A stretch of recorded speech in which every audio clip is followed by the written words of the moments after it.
بسم اللہ الرحمن الرحیم الحمد للہ رب العالمین والصلاة والسلام علی سید المرسلین وخاتم النبیین وعلی آلہ وصحبہ اجمعین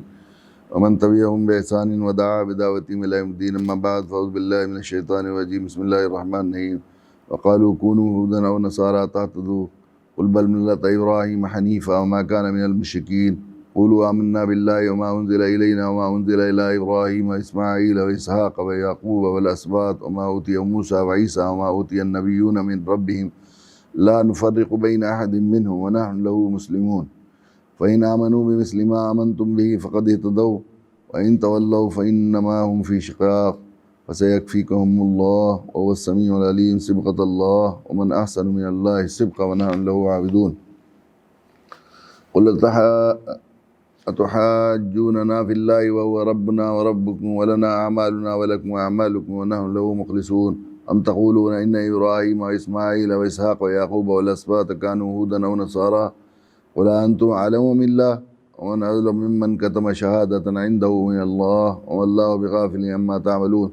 تلك أمة قد خلت لها ما كسبت ولكم ما كسبتم ولا تسألون عما كانوا يعملون۔ اور یہ یہودی اور عیسائی مسلمانوں سے کہتے ہیں کہ تم یہودی یا عیسائی ہو جاؤ تو راہ راست پر ہدایت ہوگے۔ کہہ دو کہ نہیں، بلکہ ہم تو ابراہیم کے دین کی پیروی کریں گے جو ٹھیک ٹھاک سیدھی راہ پر تھے، اور وہ ان لوگوں میں سے نہ تھے جو اللہ کے ساتھ کسی کو شریک ٹھہراتے تھے۔ اور کہہ دو کہ ہم اللہ پر ایمان لائے ہیں، اس کلام پر بھی جو ہم پر اتارا گیا، اس پر بھی جو ابراہیم، اسماعیل، اسحاق، یعقوب اور اس کی اولاد پر اتارا گیا، اس پر بھی جو موسیٰ اور عیسیٰ کو دیا گیا، اس پر بھی جو دوسرے پیغمبروں کو ان کے پروردگار کی طرف سے عطا ہوا۔ ہم اس پیغمبروں کے درمیان کوئی تفریق نہیں کرتے، ہم اس ایک خدا کے تابع اور فرمانبردار ہیں۔ اس کے بعد اگر یہ لوگ بھی اسی طرح ایمان لے آئے جیسے تم ایمان لائے ہو تو یہ راہ راست پر آ جائیں گے۔ اگر یہ منہ موڑ لیں تو در حقیقت وہ دشمنی میں پڑ گئے ہیں۔ اب اللہ حمایت میں عنقریب ان سے نمٹ لے گا، اور ہر بات سننے والا، ہر بات جاننے والا۔ اے مسلمانوں، کہہ دو کہ ہم پر تو اللہ نے اپنا رنگ چڑھا دیا ہے، کون ہے جو اللہ سے بہتر رنگ چڑھائے، ہم صرف اسی کی عبادت کرتے ہیں۔ اور کہہ دو کہ کیا تم ہم سے اللہ کے بارے میں حجت کرتے ہو، حالانکہ وہ ہمارا بھی پروردگار ہے، تمہارا بھی پروردگار ہے۔ یہ اور بات ہے کہ ہمارے اعمال ہمارے لیے اور تمہارے اعمال تمہارے لیے، ہم نے تو اپنی بندگی اس کے لیے خاص کر لی ہے۔ بھلا کیا تم یہ کہتے ہو کہ ابراہیم، اسماعیل، اسحاق، یعقوب اور ان کی اولادیں یہودی اور نصرانی تھے؟ مسلمانوں، ان سے کہو، کیا تم زیادہ جانتے ہو یا اللہ؟ اس شخص سے بڑا ظالم کون ہوگا جو ایسی شہادت کو چھپائے جو ان کے پاس اللہ کی طرف پہنچی ہو؟ جو کچھ تم کرتے ہو اللہ اس سے بے خبر نہیں ہے۔ وہ ایک امت تھی جو گزر گئی، اور جو کچھ انہوں نے کمایا وہ ان کا ہے، اور جو کچھ تم نے کمایا وہ تمہارا ہے، اور تم سے یہ نہیں پوچھا جائے گا وہ کیا عمل کرتے تھے۔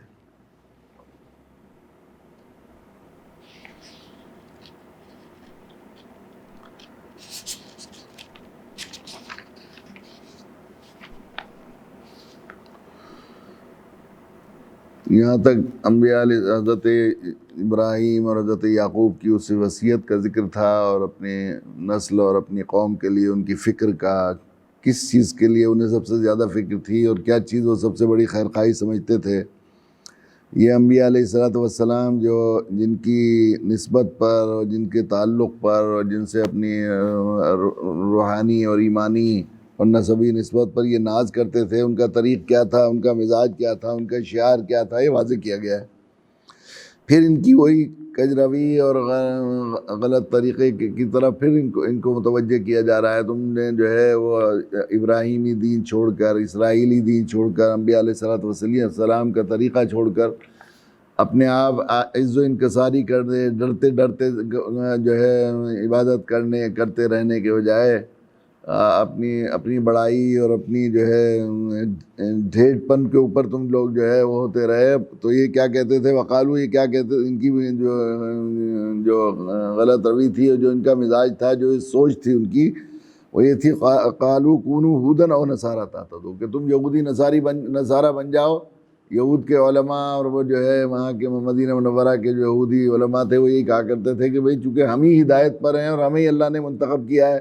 تو جب تک تم یہودی کہتے تھے کہ یہودی بن جاؤ، اور نصارہ کہتے تھے کہ نصارہ نہ بن جاؤ، جب تک دونوں،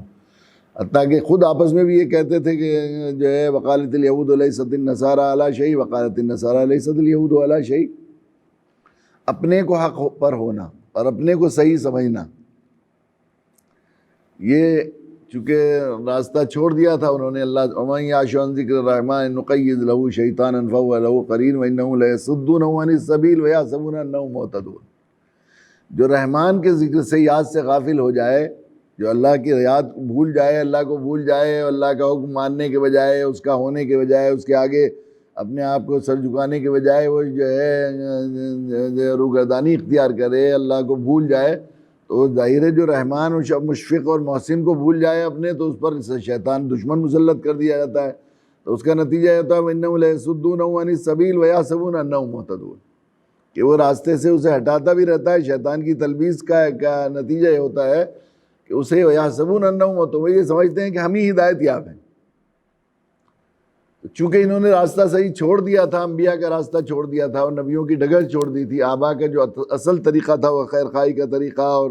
عز و انکساری کا طریقہ اور تسلیم و رضا کا طریقہ، اسلام تھا ان کا، اس کا طریقہ چھوڑ دیا تھا، تو اس کی وجہ سے بجائے جو عمل کریں، ابراہیم اور اسماعیل کا تو حال یہ تھا کہ کعبے کی تعمیر کا شرف ہمیں انہیں بخشا، تو بھی وہ مسلسل رو رو کر اللہ سے دعا کرتے رہے اور گڑ گڑاتے رہے، ربنا تقبل منا انک انت السمیع العلیم وتب علینا انک انت التواب الرحیم۔ وہ تو یہ حال تھا، لیکن ان کو ناز تھا اپنی جو ہے ہدایت پر، اپنے کو حق ہونے پر، تو کہ یہ دوسروں کو بھی یہ کہتے تھے کہ تم یہودی بن جاؤ یا نصرانی بن جاؤ، تو قل بل ملت ابراہیم حنیفہ، بلکہ ہم اصل جو ابراہیم ہے جس سے نسبت کرتے ہو، جن کی اولادیں ہیں اور جس کے طریقے کو ہم نے اصل طریقہ جاعلک للناس امامہ کا ان کے لیے فیصلہ ہوا، جو ہمارے خلیل تھے، جن کو ہم نے سب سے زیادہ صحیح طریق اسلام کا سکھایا اور فرما برداری اور اسلام کیا ہے اس سلسلے میں، ایسے ہی نہیں صرف یہی نہیں کیا، بلکہ ان کو تو پوری طرح ایک امتحانات سے گزار کر انہیں اسلام پر کمال عطا کیا اور توحید پر کمال عطا کیا، تو ہم ان کی بقول بل ملت ابراہیم حنیفہ وما کان من المشرکین، وہ شرک کرنے والے نہیں تھے تمہاری طرح، وہ موحد تھے، مسلم تھے، ایک اللہ کی طرف جھکنے والے تھے، دوسرے سے بالکل بیزار تھے وہ شرک سے، اور شرک کرنے والوں سے بھی انہوں نے جو ہے وہ بیزاری کا اعلان کیا تھا، ہم اس کے ہوں۔ قولوا آمنا باللہ، کہیے کہ ہم تو ایمان لائے، وما انزل علینا، جو ہمارے اوپر ہم اپنے اللہ پر ایمان لائے اور جو ہماری طرف نازل ہوا، یعنی نبی اکرم صلی اللہ علیہ وسلم پر نازل ہوا، وما انزل الی ابراہیم، اور جو ابراہیم پر نازل ہوا، و اسماعیل پر نازل ہوا، اسحاق پر نازل ہوا، یعقوب پر نازل ہوا، والاسباط، اسباط جو ہے حضرت اسرائیل علیہ السلام کے، ان کو جو ہے اسباط کہا گیا، حضرت ان کی یعقوب علیہ السلام کی اولاد تھی، 12 اولاد تھی، تو ان کے 12 قبیلے ہوئے، حضرت موسیٰ علیہ السلام کے ساتھ 12 قبیلے تھے، جن کا پانی کے چشمے بھی الگ الگ 12 بنا دیے گئے تھے، اور ان کی تعداد اتنی بڑھتی رہی کہ بعض روایت میں آتا ہے کہ 6 لاکھ تھے، وہ 6 لاکھ ہو گئے، حضرت یعقوب علیہ السلام کی اولاد میں حضرت موسیٰ علیہ السلام تک جا کر 6 لاکھ افراد پر مشتمل تھے یہ 12 قبیلے، تو ان کو اسباط کہا ہے اصطلاح میں، پرانی دینی اصطلاح میں ان کو قبائل کہا ہے، حضرت اسماعیل علیہ السلام کی جو اولاد تھی اس کو اسباط۔ وما اوتی موسیٰ و عیسیٰ، اور جو موسیٰ پر نازل ہوا، جو عیسیٰ پر نازل ہوا، وما اوتی النبیون من بعدہم من ربہم، اور جو ان کے رب کی طرف سے جتنے جب نبیوں پر نازل ہوا، اس لیے کہ بیس، دیکھیے یہ بات ہم لوگ بھی عام طور پر یہی سمجھتے ہیں کہ اللہ کے نبی صلی اللہ علیہ وسلم اسلام کے، ہمارے اسلام کو لانے والے ہیں، بانی ہیں، اس طرح سمجھا جاتا ہے، حالانکہ کوئی ایسی شرعی وہ نہیں ہے، نہ اسلامی تاریخ کی، نہ کوئی قرآن و سنت میں یہ بات ہے، ہمیں سب کا اس بات پر ایمان ہے کہ سب سے پہلے اسلام کے پیغمبر حضرت آدم علیہ السلام تھے، تو بنیادی اسلام شروع سے وہی ہے، جو بنیادی اصول ہیں، ایمان و عقائد کی چیزیں ہیں، اللہ پر ایمان، فرشتوں پر ایمان، رسولوں پر ایمان جو ہے، اور کتابوں پر ایمان، اور مرنے کے بعد کی زندگی پر ایمان کی ساری چیزیں، تقدیر پر ایمان شروع سے جو ہے وہ، اور جو اچھی باتیں ہیں، سچی باتیں، بنیادی چیزیں، سب کو سچ بولو، جھوٹ مت بولو، کسی کا حق تلفی نہ کرو، بنیاد فنڈامنٹل جو اصول ہیں وہ سارے کے سارے، فروعی چیزوں میں شریعت میں تبدیلی ہوتی رہی شروع سے، چونکہ حق ایک ہی ہوتا ہے ہمیشہ، اللہ کی کائنات کا یہ قانون ہے کہ سچ ہمیشہ ایک ہوتا ہے، جھوٹ اور باطل بہت سارے ہو سکتے ہیں، حق ہمیشہ ایک ہی ہوگا جو بھی ہے۔ اب یہ 2:20 ہو رہے ہیں، یہ سچ ہے، 2:22 ہو رہے ہیں، 2:40 ہو رہے ہیں، 2:17 ہو رہے ہیں، یہ بہت سے جھوٹ بہت سے ہو سکتے ہیں، حق ہمیشہ شروع سے جو ہے وہی ہے۔ دنیا کے قانونوں میں بھی یہ ہوتا ہے کہ بنیادی قانون، فنڈامنٹل رائٹس، ہمارے یہاں 50 دفعات ہیں قانون کی، ان کو شروع سے اب تک بعد میں بدل امینڈمنٹ ہوتے رہے، لیکن بنیادی حقوق میں وہ جو بیس ہے اس کا اسی طرح رکھتے ہیں. ساری دنیا کے قانون یہ انسانی فطرت ہے، تو حق کو قبول کرتی ہے، اور حق جو بنیادی چیزیں ہیں وہ شروع سے وہی رہی ہیں جو اللہ تعالیٰ نے انسانی فطرت کے لحاظ سے کہی ہیں. اور یہ چونکہ دین فطرت ہے اسلام، اس لیے شروع سے لے کر وہ چیزیں بنیادی وہی رہی ہیں. سارے انبیاء پر وہی جو ہے جگہ جگہ قرآن مجید نے ذکر کیا ہے. شرع لکم من الدین ما وصی بہ نوح ووصینا بہ ابراہیم وموسیٰ وعیسیٰ ان اقیموا الدین ولا تتفرقوا فیہ کبر علی المشرکین ما تدعوہم الیہ. صرف ایک اللہ کے ہو جاؤ، صرف ایک اللہ کی طرف رخ، اس کو ماننا، اس کی ماننا، یہ بنیاد ہے. لیکن یہ کبر علی المشرکین ما تدعوہم الیہ ہے، مشرکین جنہوں نے اپنی مرضی کے خدا بنا لیے ہیں اور اپنی چاہتیں اور اپنی خواہش کو اپنی خدا بنا لیا ہے، ان کے لیے یہ بات بڑی مشکل ہوتی ہے کہ ہمارے ان جھوٹے خداؤں اور چھوٹے خداؤں سے چھوڑ کر سب باپ دادوں کے ہمارا جو خاندانی دین ہے اور سارا جو شعار ہے اسے چھوڑ کر اسے وہ کرتے ہیں. تو شروع سے لے کر وہی لا نفرق بین احد منہم، سارے نبیوں کے پاس جو نازل ہوا اس میں ہم کوئی تفریق نہیں کرتے. ونحن لہ مسلمون، ہم اسی کی طرف جھک رہے ہیں. آپ بھی یہ کہہ دیے نبیوں کا یہی طریقہ ہے. انبیاء علیہ الصلوۃ والسلام، دیکھیے یہ اسلام دین فطرت ہے، اور انسانی فطرت کا اللہ تعالیٰ نے انسانی فطرت اور اس کا مزاج یہ بنایا ہے کہ وہ یہ چاہتا ہے کہ میرے پاس جو نعمتیں اللہ کی دی ہیں وہ جمیں اور باقی رہیں، ان پر جو ہے کمی نہ آئے. کوئی بھی یہ نہیں چاہتا نا کہ مجھے جو عزت دی گئی ہے، مجھے جو مال دیا گیا ہے، مجھے جو صحت دی گئی ہے، مجھے جو اولاد دی گئی ہے، مجھے جو شہرت دی گئی ہے، مجھے جو چیز دی گئی ہے اس میں کوئی کمی اور تخفیف نہیں چاہتا. کوئی انسان نقصان برداشت نہیں کرتا، وہی چاہتا ہے کہ اس میں ترقی ہو، عروج ہو. یہ ہوتا ہے. اور انسانی اللہ کا قانون یہ ہے جو کبھی کبھی بدلتا نہیں. فَأَمَّا زَبَدُ فَيَذْهَبُ جَفَّاءً فَأَمَّا مَا يَنفَعُ النَّاسَ فَيَمْكُثُ فِي الْأَرْضِ. اللہ کی کائنات میں یہ قانون ہے کہ اللہ تعالیٰ نے اس پوری کائنات کو انسان کے لیے بنایا. انسانوں کی نفع رسانی اور جو انسانوں کے لیے جو چیزیں جتنی زیادہ نافع ہوتی ہیں اور جو انسانوں کے جتنا زیادہ کام آتا ہے اتنا اللہ تعالیٰ اس کے جماتے ہیں. اور جو بے فائدہ چیزیں ہوتی ہیں ان کو جو ہے جھاگ بنا کر جو ہے وہ کر دیا جاتا ہے. اللہ تعالیٰ یہ کوڑا کرکٹ بنا کر اڑا دیا جاتا ہے. تو جو جتنا زیادہ نفع پہنچانے والا اتنا زیادہ اللہ اس کے نام کو بھی جماتے ہیں، اس کی عزت کو بھی، اس کی وقت کو بھی، اس کی قدر و منزلت کو بھی. تو یہ انبیاء علیہ الصلوۃ والسلام جو دین فطرت کے داعی ہیں، وہ کیا کیا ہے، انہوں نے اپنا جو طرز حیات اختیار، سب سے زیادہ اللہ تعالیٰ ان کو ہوش مند بھی بنایا ہے. انہیں خیر بھلائی کیا ہے، برائی کیا ہے، نفع کیا ہے، نقصان کیا ہے، اس کی خبر بھی اللہ تعالیٰ نے. کیونکہ انسان کی عقل تو محدود ہے،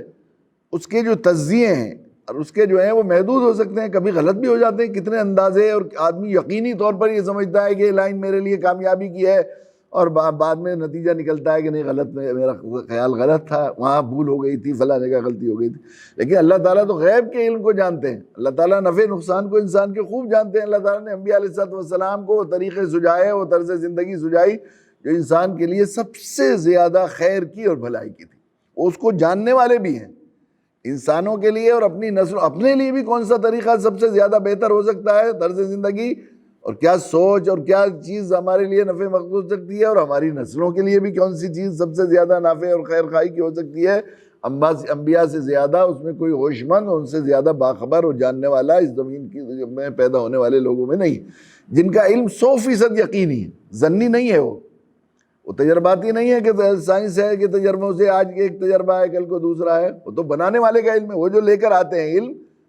وہ بنانے والوں کا علم لے کر آتے ہیں. انبیاء علیہ الصلوۃ والسلام جو وحی الہی ہے وہ بنانے والوں کی باتیں ہیں. ایک چیز بنائی، ایک کیمرہ بنانے والے نے جو بنایا اس میں بتایا یہ پرزے ہیں، اس میں یہ ہے، اسے معلوم ہے کتنے سیل کی کتنی اس کی وہ ہے چلنے کی صلاحیت ہے، اس کا یہ فلاں چیز کی کتنی قوت ہے، سب جانتے ہیں. اور باہر سے جو دیکھنے والا ہوگا مکینی یا کچھ، وہ تو اندازے لگائے گا کہ شاید اتنا ہے، شاید اتنا ہے، اس کو پڑھ کر سمجھے گا. تو بنانے والے کی بات جو یقینی ہوگی وہ دوسرے کی نہیں ہوگی. یہیں پر وہ آخری صفحے میں نے واقعہ لکھا ہے کہ وہ ہم لوگ یہاں اعتکاف میں تھے، چند سال پہلے کی بات ہے. تو بہت بھیڑ تھی، اور میں بہت کاہل آدمی ہوں، مجھے بچپن سے طبیعت ایسی ہے کہ آدمیوں سے اور بھیڑ سے وحشت رہی ہے. مجھے خوب یاد ہے کہ جب ہم لوگ کھیتی ویتی کیا کرتے تھے، گرمی کے موسم میں ہمارے یہاں ایک اندھیرا کمرہ ہے کونے میں. اس میں کوئی وہ نہیں ہے، جنگلے ونگلے نہیں ہے بالکل. اس میں سامان وغیرہ رکھا جاتا ہے، لحاف رکھ دیے، بکس رکھے گئے اس میں. وہ میں نے پسند بھی کیا اپنے لیے رہنے کے لیے، کافی دن تک اسی میں سونے وونے کا بنایا اپنا، اس کے اندھیرے ہونے کی وجہ سے بالکل یکسوئی. تو اس میں بھی میں بکسوں پر جو لحاف پڑا رہتا تھا اس میں جو ہے اس کے اوپر لیٹتا تھا میں, اور گرمی کے موسم میں اب بھی مجھے ہے کہ جب تک آپ چادر نہ ڈال لوں اوپر سے کہ اب کوئی دیکھ نہیں رہا مجھے, کوئی سامنے میرے کوئی ہے نہیں, تو ذرا سکون نہیں ہوتا, طبعی سکون نہیں ملتا, وحشت ہوتی ہے. دو آدمی کے بعد ایسا ہوتا ہے کہ آدمی بعد ہوتا ہے نا, جتنے تعلقات ہوں گے اصل میں انسان کی, پتہ نہیں انسان کی کیا فطرت ہے, مزاج عجیب مذاق کا خیز ہے کہ یہ چاہتا ہے کہ میرے لوگوں سے تعلقات ہوں اور زیادہ لوگوں تک میرا حلقہ اثر ہو اور یہ ہو اور فلاں ہو, انسان یہ کرتا ہے. حالانکہ جتنے لوگوں سے انسان کے تعلقات بڑھیں گے اتنا اس پر حقوق کا بوجھ بڑھے گا. جتنے کم لوگوں سے تعلقات ہوں گے, جتنے کم بندھنوں میں آدمی ہوگا اتنا زیادہ آزاد ہوگا. یہ عجیب بات ہے, بالکل یہ ہوتا ہے. کم سے کم ہم جیسے قائل آدمی کے لیے اس کے کھانے سونے آرام میں خلل پڑے گا, یہ تو ہوگا. پتہ نہیں کیوں انسان کو, بعض لوگ آتے ہیں کہ فلاں جگہ میں گیا تھا اور وہاں حضرت میں نے آپ کا تعارف کرایا, اور وہ لوگ کہہ رہے تھے کہ ہم بلائیں گے آپ کو اور جلسے میں اور فلاں کریں گے اور اپنے رسالے میں بھی تعارف چھاپیں گے. تو میں لگ سکتا, میں نے کہا یہ سمجھ رہا ہے کہ میرے ساتھ خیر خائی کی اس بیچارے نے, اور یہ ایسا لگ رہا ہے جیسے کسی گائے کو یا بھینس کو یہ کہے کہ دیکھو ہم نے چھری تیار کی ہے اور ایک رسی تیار کی ہے اور آپ کو تیز کر لی ہے اور آپ ذبح کریں گے اور اچھی طرح بوٹیاں بنائیں گے. ایسا یہ سمجھ رہا ہے احسان. یقیناً اگر آدمی کو ہوش ہو, صحیح مجھے تو ایسا لگتا ہے, اپنے ذوق کی بات ہے کہ اگر ہوش ہو تو تعلقات زیادہ لوگوں سے, ہمارے حضرت والا حضرت مولانا علی نور اللہ تھک جاتے تھے, بہت برا حال, اور ایسے پروگراموں میں جانے کے موقع ہوتا تھا جہاں جانے کو دل بھی نہیں چاہتا, طبعی مناسبت بھی نہیں اس پروگرام سے, پروگرام کرنے والوں کے الگ الگ ہوتے ہیں. تو حضرت فرماتے دیکھو شہرت کا ٹیکس, مشہور نہیں ہونا, دیکھو کسی چیز کی صدارت, حضرت فرماتے تمہیں وصیت کرتے ہیں کلی کسی چیز کی صدارت قبول نہیں کرنا تم, دیکھو شہرت کا ٹیکس, شہرت کا ٹیکس دینا پڑتا ہے, جتنے تعلقات ہوں گے اتنا زیادہ. تو طبیعت میں ایک سو ایسا ہوتا ہے بھیڑ سے, عجیب اللہ کی شان ہے کہ بھیڑ میں رہنا ہوتا ہے. تو وہ یہاں پر اعتکاف میں بہت بھیڑ, اللہ تعالیٰ نے انتظام کیا. مجھے تو یہ لگا ہے کہ اللہ کیسے کریم ہے, وہ جو ہے کیسا پرانی, وہ سوچتا تھا میں کہ جامع مسجد میں اعتکاف کیا کرتا تھا, اکیلا رہتا تھا, بس اپنا جب چاہے سو جاؤ, سوتے بھی رہو, کسی کو, ہم لوگ تو اللہ کی اخلاص کے لیے تو ہوتا نہیں, بس لوگوں کو پتہ لگ جائے بھائی اعتکاف کرنا اتنا بھی کافی ہے, بس کافی ہے. اب سوتے رہو سارے دن ساری رات, کچھ کو کچھ پتہ نہیں ہو, سمجھیں گے عبادت, گھر والے یہ سمجھ رہے ہیں بھائی عبادت میں لگے ہوئے ہیں, یہ ہے بس اتنا کافی ہے. ہم جیسے لوگوں کی تو یہی سطح ہے نا. تو اللہ نے پھر یہ کورونا کا بھلا کرے, اللہ تعالیٰ یہ نظم کر دیا, پھر ذرا یکسوئی سی عطا فرما دی. تو وہ یہاں سے یہیں پر سامنے وہ حافظ کوثر آ گئے مغرب کی نماز کے بعد, کھانا کھا کے تھوڑی دیر میں جا رہا تھا ادھر, وہ کہنے لگے کہ پرنسپل صاحب آئے ہیں وہاں سے شاملی سے. تو وہ بہت بے تکلف دوست ہیں ہمارے, بڑے بیچارے مخلص بھی ہیں, بڑے بڑے پیارے ہمارے, میرے اپنی دانش میں بڑے مخلص, بڑے درد بھرے دائی ہیں. تو میں نے ان سے کہا کہ ایسے ذرا ڈانٹ کر محبت میں بھی اور ذرا تعلق کی وجہ سے بھی اور اس خیال سے بھی کہ اعتکاف کے معنی ہیں لوگوں سے ملاقات سے جان چھپا کر مسجد کے کونے میں بیٹھ جانا. سچی بات یہ ہے, اعتکاف کے معنی یہی ہے. اب یہ بھیڑ بھاڑ میں کیا اعتکاف ہوگا, آدمی کہاں چھپ جائے گا, وہ تو اور زیادہ لوگ آتے ہیں ملنے کے لیے, چلو حضرت سے اعتکاف میں ملاقات ہو جائے گی, تو کیا اعتکاف ہوا یہ بات ہے. تو سمجھے کہ نہیں سمجھے, کہنے لگے وہ غیر مسلم ہیں. میں نے کہا غیر مسلم کو تو اور بھی نہیں لانا چاہیے تھا, اگر انہیں نہیں ملاقات کا وقت دیں گے تو کتنی بد اخلاقی کی بات ہوگی. ملاقات کا وقت دوں گا تو میں کہاں سے دوں گا, وقت لاؤں گا کہاں سے میں. تو اتنے میں وہ آ گئے پیچھے سے, سامنے سے وہ تو ایک دم جوتے اتار کے اندر آ گئے. تو میں نے دیکھا پینٹ بشرٹ پہنے ہوئے ہیں, پڑھا لکھا آدمی, علم تو کسی طرح کا بھی ہو چہرے سے ظاہر ہو جاتا ہے. تو پڑھا لکھا آدمی, وہ فزکس میں پی ایچ ڈی تھے, وہ سائنٹسٹ تھے, فزکس بہت جینیس لوگوں کا سبجیکٹ ہوتا ہے. وہ پرنسپل تھے وہ شاملی میں ڈگری کالج کے. وہ آ کے بیٹھ گئے یہاں, میں اس کونے میں اعتکاف کر رہا تھا, تو وہ یہاں آ گئے. یہاں آ کر جو ہے وہ کہنے لگے حضرت مجھے معلوم ہے, حضرت صاحب مجھے معلوم ہے آپ کا شیڈول بہت ٹائٹ ہے, زیادہ تو سمے نہیں لوں گا, بس 2-4-3 منٹ کی بات کرنی ہے مجھے. کہ ہاں کہ جی صاحب, جی فرمائیے, جی کیا جی فرمائیے. میں نے کہا اپنے موڈ کو صحیح کیا میں نے, ان سے تو وہ نہیں کرتا آدمی, مجبور ہو جاتا ہے بیچارے سے. تو پھر میں نے ان سے کہا کہ آپ جو ہے وہ جی فرمائیے. کہنے لگے دیکھیے قرآن تو بنانے والے کی بات ہے, قرآن تو بنانے والے کی بات, میں یہ سمجھاؤں, کچھ غلط ہوگا تو صحیح کر دیے, یوں بھی کہہ رہے تھے وہ شاید, مجھے یاد ہے. دیکھیے میں قرآن تو بنانے والے کی, اور سائنس ہے اٹکلے لگانے, اندازے لگانے والے کی بات.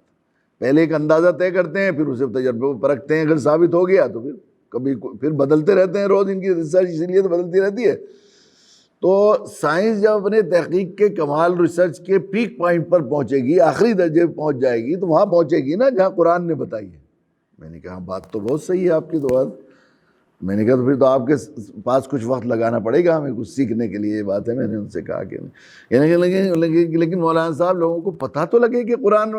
بنانے والے کی بات ہے۔ لوگ تو سمجھتے ہیں جیسے اور دھارمک گرنتھ ہوتے ہیں مردوں پر جب کرنے کے لیے، ایسے قرآن بھی ہے۔ تو لوگوں کو پتہ لگے گا کہ بنانے والے کی بات ہے، جبھی تو اس سے فائدہ اٹھائیں گے۔ تو میری ریکویسٹ آپ سے یہ ہے کہ آپ مجھے کچھ مولانا لوگ دیجئے جو انگریزی جانتے ہوں، سائنس میں انہیں پڑھاؤں گا، اور میں چاہتا ہوں کہ سنسار کو یہ بات معلوم ہو جائے کہ قرآن جو ہے وہ بنانے والے کی بات ہے، بتانے والے کی بات نہیں ہے۔ سائنس جو ہے لوگوں کو یہ معلوم ہو جائے۔ تو میں نے اب آگے ان سے بات کرتا تو یقیناً وہ تو سمندر تھا آدمی، ظاہر ہے اس کی بات سے اندازہ ہو رہا تھا۔ تو میرے پاس مجبوری یہ تھی کہ میں اب فوراً مجھے یہاں مجلس ہونی تھی، اس میں آنا تھا، اور پھر اس کے بعد تراویح کی تیاری کرنی تھی۔ وقت ایسا ٹائٹ شیڈول بندھا ہوا رہتا ہے کہ اس میں وقت نہیں تھا۔ تو میں نے کہا کہ اچھا آپ تو جنت میں سیٹ بک کیجئے اپنی، کہنے لگے اس کے لیے تو آیا ہوں۔ میں نے کہا اس کے لیے بغاوت سے توبہ کرنی پڑے گی۔ جس دیش میں آدمی رہتا ہوں وہاں کے رولر کو نہ مانے، وہاں کے سنویدھان کو نہ مانے تو باغی اور غدار ہے، اور کسی باغی غدار کو تو نیشنلٹی نہیں ہوتی، تو جنت کی نیشنلٹی کیسے مل جائے گی آپ کو، وہاں سیٹ کیسے مل جائے گی؟ کہ اس کے لیے بتائیے مجھے کیا کرنا ہے۔ میں نے کہا اس کے لیے شپت گرہن کرنی ہے، اوت لینی ہے، جس کو کلمہ کہتے ہیں، اس کو سچے دل سے آستہ کے ساتھ پڑھنا ہے۔ کہ جی ہاں پڑھائیے، اس کے لیے تو آیا ہوں۔ تو میں نے انہیں کلمہ پڑھایا، اشہد ان لا الہ الا اللہ و اشہد ان محمدًا عبدہ و رسولہ، اور انہوں نے کلمہ پڑھا۔ پھر پڑھنے کے بعد میں نے ذرا ترجمہ بھی کرایا۔ میں گواہی دیتا ہوں، ذرا تفصیل سے ترجمہ کروا دیتا ہوں میں، تاکہ ذرا سمجھ لیں کہ میں گواہی دیتا ہوں اللہ کے علاوہ کوئی عبادت کے لائق نہیں، وہ اکیلا ہے، اس کا کوئی ساجی نہیں۔ حضرت محمد صلی اللہ علیہ وسلم اللہ کے سچے بندے اور اس کے رسول ہیں، اور میں توبہ کرتا ہوں کفر سے، شرک سے اور سب پاپوں سے، اور اس بات کا پرن کرتا ہوں کہ اپنے پیدا کرنے والے اکیلے سچے مالک کے سب حکموں کو مانوں گا، اور اس کے سچے نبی کی سچی تابعداری کروں گا۔ یہ پورا کہلوایا میں نے۔ تو کہنے لگے ایک سینٹنس میں آپ کی اجازت سے اور بڑھانا چاہتا ہوں۔ قرآن کو سائنس کی روشنی میں پڑھنے کی وجہ سے ان کی سوچ بھی، مجھے طرح جلدی جلدی بولنے والے نہیں تھے، وہ بہت ٹھہر ٹھہر کر بات کر، اللہ کے نبی کے ایک ایک لفظ الگ الگ ہوتا تھا، بالکل ایسا آپ کلام فرماتے تھے، اسی طرح بول رہے تھے۔ ایک سینٹنس میں آپ کی اجازت سے اور بڑھانا چاہوں گا۔ میں نے کہا اب مجھے یہ خیال ہوا یہ پی ایچ ڈی آدمی ہے، حضرت پیر ذوالفقار صاحب فرمایا کرتے ہیں پی ایچ ڈی کی ایک فل فارم ہے پھرا ہوا دماغ۔ تو آدمی جب کسی طرف کسی چیز میں جاتا ہے تو باقی کامن سینس ختم ہو جاتی ہے۔ یقین پی ایچ ڈی لوگوں کی، بہت سے لوگوں کی کامن سینس ہی ختم ہو جاتی ہے۔ تو میں نے کہا کوئی اور بات نہ بیچارے لگا اس میں اگر مگر لگا دیں کلمے میں، تو سارا کلمہ فیل ہو جائے گا، یہ تو اس میں گنجائش تو نہیں ہے کچھ اور اگر مگر لگانے کی۔ مگر اتنے بڑے آدمی تھے، میں یہ تو نہیں کہہ سکتا تھا ان سے خاموش، آگے ایک لفظ نہ بولنا۔ میں نے کہا جی جی فرمائیے۔ کہ مالک مجھے موت تک اس پر جمع رہنے میں میری مدد کرے۔ یعنی کیسا ذوق سلیم ہو گیا۔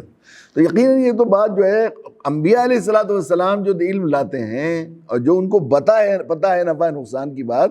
وہ ہے بنا نفع نقصان کو پیدا کرنے والے کی بات ہے۔ وہ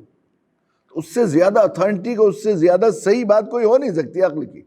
انہیں معلوم ہے انبیاء علیہ الصلوۃ والسلام کو وہ بات جو ہے کیا ہے کہ وہ جانتے ہیں انبیاء علیہ الصلوۃ والسلام کہ انسانیت کے لیے اللہ کا قانون یہ ہے کہ جو انسانیت کا نافع بن کر جیے گا وہی اس دنیا میں جمایا جائے گا، اس کی عزت بڑھے گی، اس کی وقت بڑھے گی، اس کی قدر و منزلت بڑھے گی، اس کی ہر چیز اللہ تعالیٰ اس میں جو ہے اضافہ فرمائیں گے۔ تو ہمیں جو زندگی لوگوں کو نمونے کے طور پر پیش کرنی ہے وہ ہونی چاہیے انسانیت کے لیے زیادہ سے زیادہ نفع کی۔ اور انسانیت کا زیادہ نفع کون سا ہے؟ جو نافع بنتا ہے وہ اللہ تعالیٰ انہیں بنائے رکھتی ہے۔ یقیناً یہ بات ہے۔ اور جو یہ دنیا کا قاعدہ بھی، جو لوگ انسان بلا تفریق خیر الناس ما ينفع الناس فرمایا، جو انسانی واما ما ينفع الناس فرمایا، جو انسانوں کو نفع پہنچائے، جو متقیوں کو نفع پہنچائے، نیک لوگوں کو نفع پہنچائے، پارساؤں کو، ایمانداروں کو نفع پہنچائے، یہ بات نہیں فرمایا یہ ایمان والوں کو نفع پہنچائے، مسلمانوں کو نفع پہنچائے، یہ نہیں فرمایا واما ما ينفع الناس فيمكث في الارض، جو انسانوں کو نفع پہنچائے، انسانیت کے لیے نفع۔ اور یہ پوری تاریخ انسانی گواہ ہے کہ جن لوگوں نے اس گر کو سمجھا اور انسان کی نافعیت کے لیے زندگی گزاری، وہ لوگ ہمیشہ انبیاء علیہ الصلوۃ والسلام سب سے زیادہ انسانیت کے لیے نافع تھے۔ اور جو جتنا انبیاء علیہ السلام اقرب انبیاء اپنی زندگی گزارے گا، خصوصاً سارے نبیوں کے سردار جناب رسول اللہ صلی اللہ علیہ وسلم، کیونکہ اس کی مزاج یہ بنے گا کہ وہ زیادہ سے زیادہ لوگوں کو نفع پہنچائے گا۔ تو اب ہمارے ہندوستان میں اب ہم دیکھ لیں، جو لوگ صرف اس جو انبیاء علیہ الصلوۃ والسلام انبیائی مشن کے لیے اس زمین میں زندہ رہے یا یہاں آئے، وہ لوگ، اگرچہ ان میں سے اکثر ایسے لوگ تھے جن کے خاندان باہر سے آئے، زیادہ صوفیاء کرام جو یہاں پر آئے، بزرگ حضرات، ان میں سے آئے وہ لوگ۔ اور ہمارے ملک میں چونکہ یہ اہل محبت کا ملک ہے، اور محبت کی خصوصیت یہ ہے کہ جتنا قریبی ہے اس سے زیادہ محبت ہوتی ہے اپنی، جتنا زیادہ محبت بڑھتی چلی جائے گی کسی کے دل میں جذباتی طور پر تعلق، اس کی یہ ترتیب بھی یہی ہوگی کہ اپنے قریبی، اپنے بچوں سے سب سے زیادہ محبت ہوتی ہے، پھر رشتہ داروں سے، پھر اس طرح سے اپنے وطن والوں، اپنے بستی والوں سے زیادہ محبت ہوگی، پھر اپنے ضلع والوں سے، پھر اپنے ملک والوں سے۔ تو دیشی اور ودیسی کا ہمیشہ رہا ہے، اپنے ملک کے لوگوں سے محبت ہوتی ہے، انسان کے اندر ان سے رکھا ہے، لیکن ہمارے ملک میں کچھ دیسی ودیسی کی نفرت اور محبت میں کچھ زیادہ جذباتی پائی جاتی ہے ہمارے یہاں، باہر کے لوگوں سے اتنی ان سے ایک تعلق وہ نہیں ہوتا۔ تو یہاں جو یہ صوفیاء کرام آئے، خواجہ معین الدین چشتی رحمۃ اللہ علیہ آئے، اور بہت سے آئے، سید علی حجویری آئے، مخدوم بہاری ان کا خاندان آیا، کڑا مانک پور کے امیر کبیر سید علی حمدانی آئے، لیکن یہاں کے لوگوں نے، چونکہ وہ یہاں کے لوگوں کے نفع کے لیے آئے اور اس انبیائی مشن کے لیے آئے کہ ان کو سب سے بڑے نفع دو، تو کتنا یہاں کے لوگوں نے اور یہاں کی مٹی نے ان کی قدر کی، ان کی عزت افزائی کی کہ وہ دنیا سے چلے گئے۔ کیسے لوگ، ایڈوانی ایک مرتبہ پتہ نہیں کوئی الیکشن وغیرہ چل رہے تھے، میں نے سلیم میاں سے کہا کہ ذرا تم وہ کھولو FM، خبریں سنواؤ۔ ایڈوانی جی کی تقریر آ رہی تھی ریڈیو میں، FM میں، تو وہ تقریر کر رہے تھے، وہ خواجہ نظام الدین اولیاء رحمۃ اللہ علیہ کا عرس ہو رہا تھا۔ اب ایڈوانی کا وہ زمانہ جب وہ رتھ یاترا سے آئے تھے، وہ زمانہ تو ان کا بالکل آخری درجے میں اسلام اور مسلم دشمنی کی آگ لگانے کا دور تھا، وہ زمانہ تھا۔ اس زمانے میں وہ تقریر کر رہے تھے عرس میں، اور وہ کہہ رہے تھے کہ دیکھیے ہماری حکومتیں اور گدیاں بھی، ہماری حکومتیں اور گدیاں بھی کیا ہوتی ہیں، 70 ہیلے بہانے کر کے ہمیں حاصل کرنے ہوتے ہیں، اور شام کو کرسی پر ہوتے ہیں، اور صبح کو ہمیں اطمینان نہیں ہوتا کہ صبح تک کرسی ملے گی نہیں۔ یہ تھے بادشاہ، یہ تھے بادشاہ، دلوں کے بادشاہ، کہ 600 سال ہو گئے دنیا سے پردہ کیے ہوئے، عظمت اور احترام سے یہ بھی نہیں کہہ رہے کہ دنیا سے انتقال ہوئے، وصال ہوئے، دنیا سے پردہ کیے ہوئے، آج تک دلوں پر راج کر رہے ہیں۔ یہ اس لیے کہ وہ انسانیت کے نافع، حضرت خواجہ معین الدین چشتی رحمۃ اللہ علیہ یہاں کی زبان بھی نہیں جانتے تھے، باہر ملک سے آئے تھے، ان کے شیخ نے کہا جاؤ ہندوستان والوں کی خبر کرو، اور ان کو جو ہے بچاؤ دوزخ ابد الآباد کی، اس سے کیسا نفع بنے، کیسی قدر، کیسے لوگ، کوئی دنیا کا کوئی، ہمیں ہندوستان میں ہمیں آج تک کوئی آخری درجے میں دشمن اسلام اور مسلمانوں کا دشمن ایسا نہیں ملا جو ہمیں خواجہ معین الدین چشتی رحمۃ اللہ علیہ کا نام نامی بے ادبی سے لیتا ہو۔ بال ٹھاکرے وہاں چادر چڑھانے آئے ہیں، ایڈوانی چادر چڑھانے آئے ہیں، وہاں دکھائے انہوں نے، وہاں کے لوگوں نے ہمیں فوٹو، جو ہے ایک زمانے میں ہم درگاہوں میں کام کے لیے جب وہاں سجادوں سے ملنے کے لیے گئے تو فوٹو کھینچے ہوئے ہیں، بڑی عقیدت کے ساتھ انہوں نے وہاں چادر چڑھائی۔ ایک مرتبہ حضرت مولانا عبداللہ حسنی کے، ہمارے اجمیر کا اس علاقے میں راجستھان کا سفر تھا، وہ ہمارے ساتھ تھے، اور یہ تکیہ کے خاندان اللہ تعالیٰ نے ایسا نوازا ہے ان کو، اللہ تعالیٰ بعض خاندانوں کو اللہ تعالیٰ بعض، دیکھیے یہ بات مسلسل اس تفسیر کے سلسلے میں آ رہی ہے کہ جو لوگ راستے سے ہٹے ہوئے ہیں، جو لوگ غلط روی اختیار کرنے والے ہیں، گناہ گار ہیں، فاسق ہیں، مشرک ہیں، کافر ہیں، نافرمانی کا راستہ اختیار کر رہے ہیں، وہ ان لوگوں کو آباء و اجداد کی نسبت ہرگز فائدہ نہیں دے گی کہ انہیں دوزخ سے بچانے یا ان کے گناہوں کی پاداش کا میں ان کو سزا سے بچانے کا ذریعہ بن جائے، یہ نہیں ہوگا۔ لیکن جو لوگ نیک طریقہ اختیار کرتے ہیں، اخلاف صالح جو ہوتے ہیں، جو نیک راستہ اختیار کرتے ہیں، اپنے بزرگوں کے طریقے پر چلنے کی کوشش کرتے ہیں، ان خدمات میں اپنی کوشش کرتے ہیں، صلاحیتیں الگ الگ ہوتی ہیں، ہر ایک کی تو نہیں ہوتی، کسی کو اللہ نے عبقری صلاحیت دی ہے ذہانت کے اعتبار سے، اس کے اعتبار سے، اور بعض لوگ بیچارے ذہن کے اعتبار سے، ہمت کے اعتبار سے کمزور ہوتے ہیں۔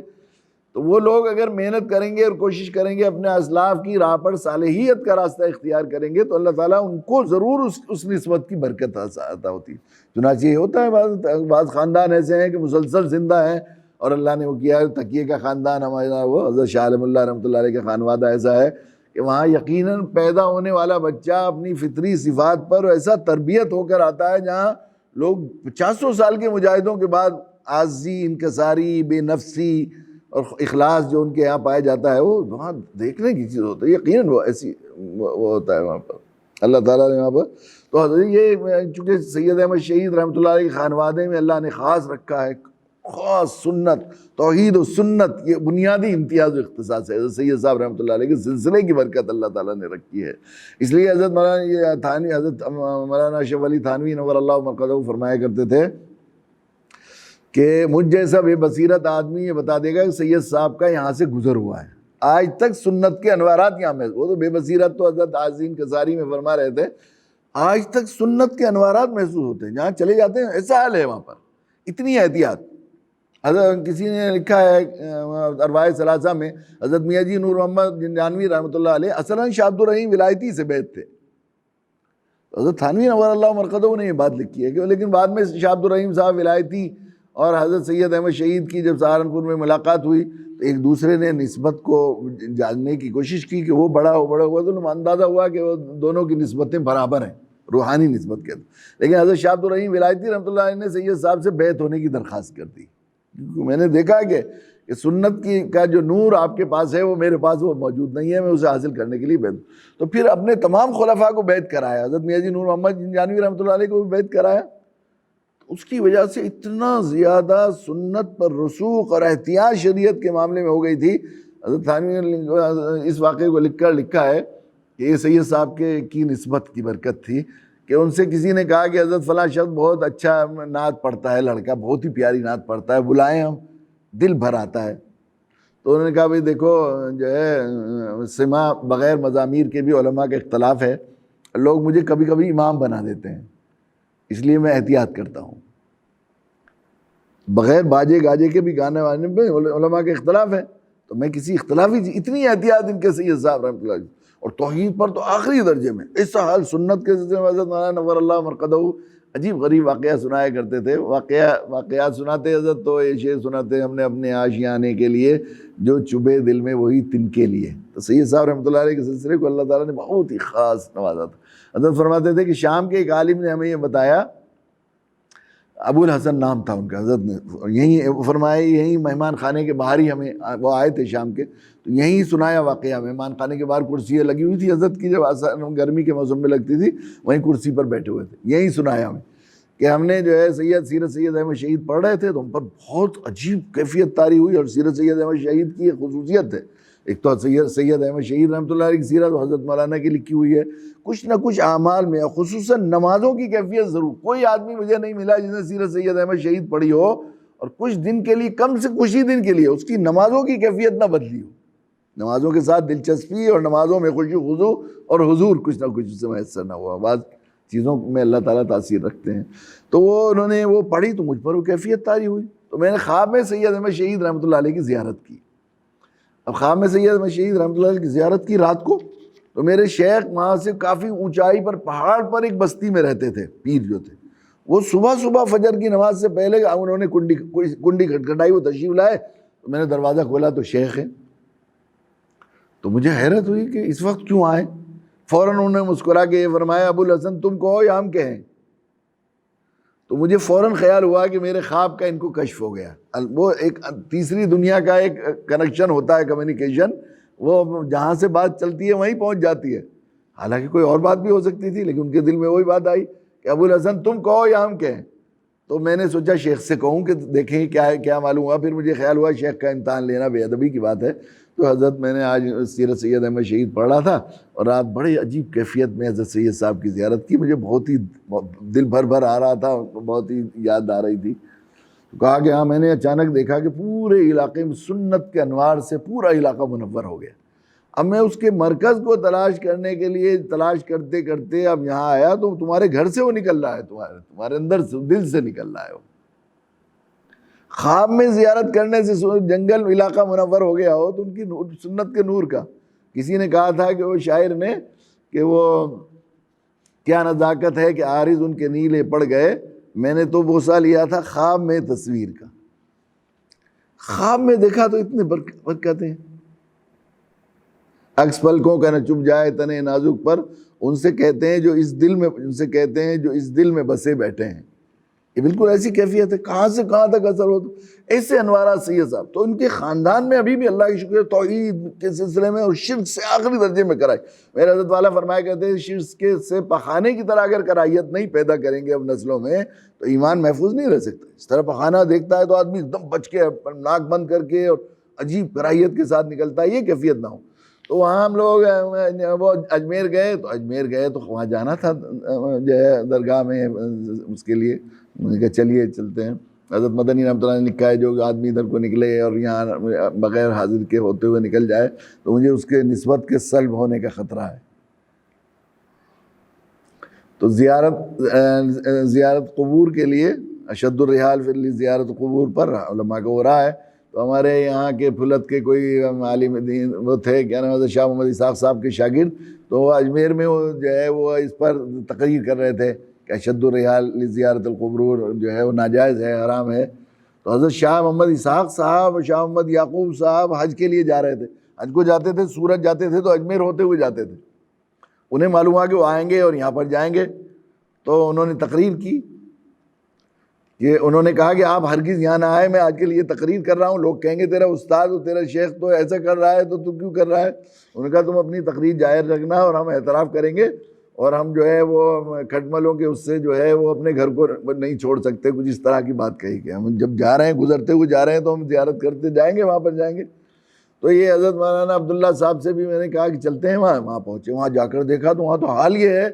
کہ وہ سجادے بس ایک دھندا بنا رکھا ہے، بالکل جو ہمارے یہاں برادران وطن کا دھندا ہوتا ہے شرک کا، بالکل اسی طرح ہے. مانگ لو خواجہ سے، یہ کر لو، خواجہ نے تمہاری قبول کر لی، مرادیں یہ کر دی، اور سر جھکاتے ہیں اور چادر کے اندر یہ کہ خواجہ جی یہ مراد پوری کر لو اپنے غلام کی، یہ وہ فلاں فلاں. وہ دیکھا تو طبیعت ان کی بہت ہی زیادہ گھبرا گئی، ایک دم جلدی سے مختصر فاتحہ پڑھ کے بھاگے وہ.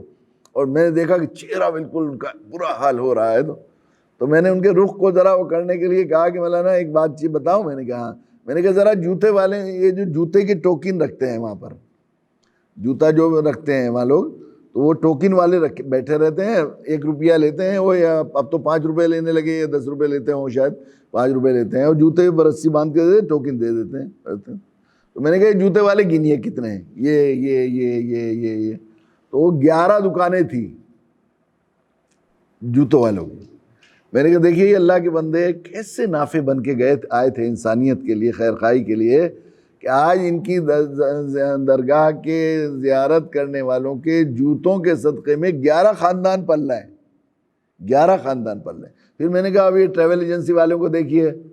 پھر فلاں کو دیکھیے، فلاں کو دیکھیے. اللہ کی کائنات میں ایسی خوبیاں ہیں، آدمی ہماری سوچ وہ نہیں ہوتی اصل میں، یہ بڑی وہ ہے انبیائی سوچ ہے، یہ نبیوں کی سوچ یہ ہے کہ وہ ہمیشہ خیر و امید تلاش کرتے ہیں ہر جگہ. یہ بھی آپ دیکھیں گے خاص بات، چونکہ وہ خیر انسانیت کی خیر خواہی ہے. جب وہ خیر خواہی کے لیے آئے گا تو خیر ہی تلاش کرے گا. وہ کیسے خیر مل سکتی ہے، کیسے خیر مل سکتی ہے، یہی ہوتا ہے. اور اس لیے قرآن مجید نے سورہ نحل مکی، شہد کی مکھی کے پر ایک سورت نازل فرمائی، یہی پیغام دینے کے لیے. ایک دوسری مکھی کا تو ذکر ہی نہیں کیا اپنے کلام میں کہ وہ ایسی گندی چیز تھی کہ ایسی مقدس جگہ ذکر نہیں ہے، لیکن وہ اسے بتانا ہے. ایک شہد کی مکھی ہے جو ہمیشہ کیا چیز تلاش کرتی ہے، ہمیشہ خیر تلاش کرتی، کہاں چلی جاتی ہے، اور وہ جا کے جہاں جائے گی وہ پھول پر، میٹھے رسوں پر، اور اچھی جگہ بیٹھے گی، اچھی چیز اپنے مطلب کی تلاش کرے گی، اسے مل جاتی ہے. تو اس کی اس خیر کی طلب اور خیر کی چاہت اور خیر کے انتخاب کی وجہ سے اللہ تعالیٰ نے اس کے اندر یہ خصوصیت رکھی ہے، یخرج من بطونہا شراب مختلف الوانہ فیہ شفاء للناس، کہ اس کے منہ سے نکلی ہوئی الٹی کو شفا بنا دیا اللہ تعالیٰ نے. اور ایک وہ مکھی ہے جو عام مکھی ہے، یہ مکھی جہاں گندگی پر بیٹھے گی، اور جہاں گندگی پر بیٹھے گی وہ تو اس کے اندر یہ خصوصیت ایسا حاصل ہو گیا ہے کہ وہ اچھے کھانے پر بیٹھ جائے گی تو سڑا دے گی، اس کو متعفن کر دے گی. اچھی غذا پر خوشبودار، اس میں بدبو پیدا کر دے گی. وہ انسان نبوی مشن یہ ہے کہ آدمی تلاش کرنے پہ آئے. تو پھر میں نے کہا یہ ٹریول ایجنسی والے کتنے، اتنے سارے، یہ دیکھیے اب ان کو گنی ہے. پھر یہ دیکھیے سوہن حلوے والے کتنے، اور یہ کتنے، یہ صرف درگاہ کی وجہ سے ان کا چل رہا ہے نا کام. ان کا سب یہ کیسے نافع بن کر آئے تھے. انبیاء علیہ الصلوۃ والسلام کا بھی یہی تھا کہ چونکہ وہ نافع بن کر آئے تھے، اور نافع بن کر یہ زندگی گزاری تھی انہوں نے، دوسروں کو راہ سے روکنا اور نافع. یہ سب سے بڑا نفع انسان کا یہ ہے کہ وہ اللہ کے آگے جھک جائے اور شرک سے اس ذلت سے نکل جائے، شرک کی در در کی غلامی، اللہ کے علاوہ کسی غیر سے مانگنے اور کسی غیر کے آگے جھکنے میں اس کی دنیا ذلت بھی ہے اور اس کے لیے تباہی بھی ہے، اور ایک اللہ کے آگے جھکنے میں۔ انبیاء علیہ السلام کا یہ مشن تھا اور یہ اسی کے لیے جیتے تھے، اسی کے لیے مرتے تھے۔ تو وہ جو ہے ہم لوگ جو ہے یہ بتایا کہ ہم لوگ ان انبیائی مشن کے اوپر ہم چل رہے ہیں۔ تم بھی یہ جو ہے جہاں یہ بنی اسرائیل کو یہ بات سمجھائی گئی ہے کہ تمہارا یہ غلط طریقہ ہے اور تم پہلے اتنی سزا پا چکے ہو، ہمیں بھی بتایا گیا ہے کہ ہم بھی اگر اسی طریقے سے سمجھیں، ہم جو کر رہے ہیں وہ صحیح ہے، ہمارا مسلک صحیح ہے، ہمارا مشرب صحیح ہے، دوسرے سب غلط، جو ہمارا طریقہ ہے، مسلمانوں میں یہی مزاج ہے، ہماری جمعیت جو ہے اور جماعت جو ہے، ہماری تنظیم جو ہے، ہمارا ادارہ جو ہے وہ کام کر رہا ہے۔ پہلے حق و باطل کی لڑائی تھی، کسی بزرگ نے کہا، اب وہی ہاتھ کی لڑائی، جو میرے ہاتھ سے کام ہو رہا ہے وہ صحیح ہے، جو یہی تو تھا ان کا بھی۔ جو حدیث میں آیا کہ تم جو ہے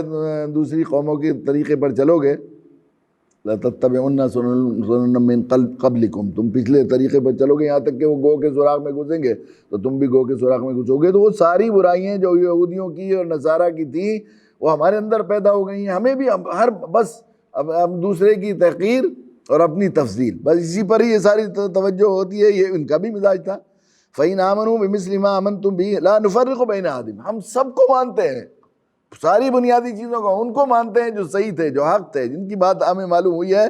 اور ہمارے نبی نے ہمیں بتائی ہے مستند حوالوں سے۔ فَإِنْ آمَنُوا بِمِثْلِ مَا آمَنْتُمْ بِهِ فَقَدِ اهْتَدَوْا وَإِنْ تَوَلَّوْا فَإِنَّمَا هُمْ فِي شِقَاقٍ۔ بس یہ اگر تمہاری صحابہ سے یہ بات بتائی گئی ہے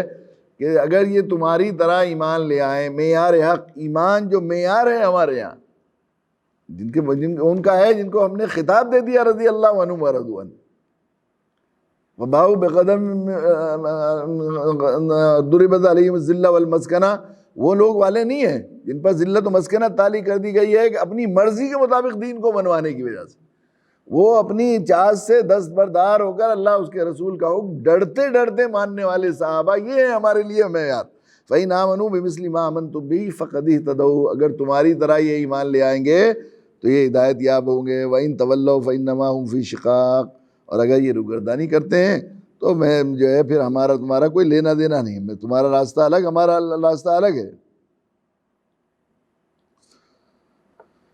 فَسَيَكْفِيكُمُ اللَّهُ وَهُوَ السَّمِيعُ الْعَلِيمُ، بس پھر اگر ایسی بات ہے تو اللہ تعالیٰ خود نمٹ لیں گے ان سے۔ اللہ تعالیٰ اگر یہ روگردانی کرتے ہیں، وہ کرتے ہیں، تو اللہ تعالیٰ ان سے خود انتقام لے لیں گے۔ وَهُوَ السَّمِيعُ الْعَلِيمُ، وہ سننے والے بھی ہیں، جاننے والے بھی۔ صبغۃ اللہ ومن احسن من اللہ صبغۃ ونحن له عابدون، اللہ یہ اللہ کا رنگ ہے اور اللہ کے رنگ سے زیادہ، اور اللہ کے طریقے جو بھیجا ہوا طریقہ ہے انبیاء علیہ السلام کے پاس، اس سے بہتر کوئی طریقہ نہیں ہو سکتا۔ ونحن له عابدون، ہم اسی کی عبادت کرنے والے ہیں۔ یہ آیت شریفہ حضرت عثمان رضی اللہ تعالیٰ عنہ کو جب شہید کیا گیا تو قرآن مجید کی تلاوت کرے، آج بھی جو مصحف عثمانی استنبول کے کتب خانے میں ہے، اس میں حضرت عثمان رضی اللہ تعالیٰ، بہت سے فوٹو اب تو یہ واٹس ایپ وغیرہ پہ بھی آئے ہیں اس کے، تو یہاں پر اسی صبغۃ اللہ ومن احسن من اللہ صبغہ پر حضرت عثمان رضی اللہ تعالیٰ عنہ کے خون کے چھینٹوں کے نشان آج تک موجود ہیں۔ تو راستے نہیں ہیں، جو ہے دین الگ الگ طریقے کا نہیں ہے، دین ایک ہی ہے۔ سارے انبیاء علیہ السلام صرف جو ہے ان اقیموا الدین ولا تتفرقوا فیہ، اسی کی دعوت دینے کے لیے آئے ہیں، انہی کا طریقہ ہے۔ تو یہ بات ان کو یہ بات بتانے کی کوشش بھی کی گئی ہے، ان کو سمجھانے کی کوشش بھی کی گئی ہے، اور یہ اسلوب دعوت کا یہ اسلوب کہ بڑوں سے نسبت کر کے جن سے انہیں جذباتی والیانہ اور عاشقانہ جو ہے ایک طرح سے تعلق ہے، اور جن کی نسبت پر وہ فخر کرتے ہیں اور جن کی نسبت پر ناز کرتے ہیں اور اپنی بڑائی اور اپنی افضلیت کا نعرہ لگاتے ہیں، ان کی دین کی حقیقت اور ان کا طریقہ زندگی اور ان کا جو ہے طرہ امتیاز اور ان کا شعار بتا کر یہ بتانے کی کوشش کی جا رہی ہے کہ تم لوگ واقعی اگر ان سے محبت کرتے ہو، تم واقعی ابراہیمی ہو اور تم واقعی بنی اسرائیل ہو، تو اسرائیل اور ابراہیم کا تو طریقہ یہ تھا کہ وہ اپنے بچوں اور اپنے آپ بھی آخری درجے میں فرمانبرداری کا راستہ اختیار کیا انہوں نے ماننے کا، اور انہوں نے اپنی نسلوں کے لیے بھی صرف اس کی فکر کی، مرتے دنیا میں صرف ان کو اگر کسی بات کی دھن تھی اور لگن تھی، پوری زندگی جس کے لیے کوشش کی، اس کا نتیجہ وہ اپنے آنکھوں کے سامنے دیکھ کر گئے کہ اپنے بچوں کو صرف یہ سکھایا انہوں نے کہ قالوا نعبد الہک و الہ آبائک ابراہیم و اسماعیل و اسحاق الہا واحدا ونحن لہ مسلمون۔ اگر ہم بھی اسی طرح انبیائی مشن پر، اور ہم یہ چاہتے ہیں کہ ہم اللہ کے یہاں ہماری وقت ہو، قدر و منزلت ہو، اور ہم جو ہے ان انبیاء علیہ الصلوۃ والسلام کے ساتھ اپنا مقام جنت میں بنائے، تو ہمیں بھی یہی طریقہ اختیار کرنا پڑے گا کہ خود آخری درجے میں اللہ کے سامنے فرمانبرداری کرتے ہوئے اللہ کے بندوں اور اللہ اپنی نسلوں بندوں میں جو فطری ضابطہ فطری ترتیب ہے کہ سب سے پہلے اپنے بچوں کو، پھر اپنے اہل و عیال کو، پھر اپنے گھر والوں کو، پھر اپنے عزیزوں کو اور ساری انسانیت کو جو ہے دوزخ سے بچانے کی فکر کریں اور ایک اللہ کے سامنے جھکانے کی فکر کریں۔ اللہ تعالیٰ میں توفیق دے کہ ہم انبیائی مشن کو سمجھیں۔ اس کے لیے یہ جو میں نے کل بھی عرض کیا تھا کہ یہ انبیائی مشن کا ایک حصہ ہے جو مدارس کی تحریک ہے، اس میں صرف اسی کی فکر کی جاتی ہے۔ یہ اس پوری تحریک کا مقصد صرف یہ ہے کہ نسلوں کا اطمینان کے بارے میں اطمینان ہو جائے کہ وہاں تعبدون من بعدی، میرے بعد وہ کس کی پوجا کریں گے۔ اس سے ان کی اہمیت اور مدرسے چلانے والوں کی عظمت اور ان کی جو ہے ان کی قدر و منزلت کو سمجھنے میں بھی جو ہے مدد ملے گی۔ اللہ تعالیٰ ہمیں توفیق دے کہ ہم ان محسنین کی قدر پہچانیں اور اس مبارک شجرے کا یہ حصہ ہیں، انبیائی مشن کے مبارک شجرے کا حصہ ہے، ہم ان کو اسی عظمت کے ساتھ اور انہی احترام کے ساتھ ان کی خدمت کو اپنے لیے فخر کی بات سمجھیں۔ وآخر دعوانا الحمدللہ رب العالمین۔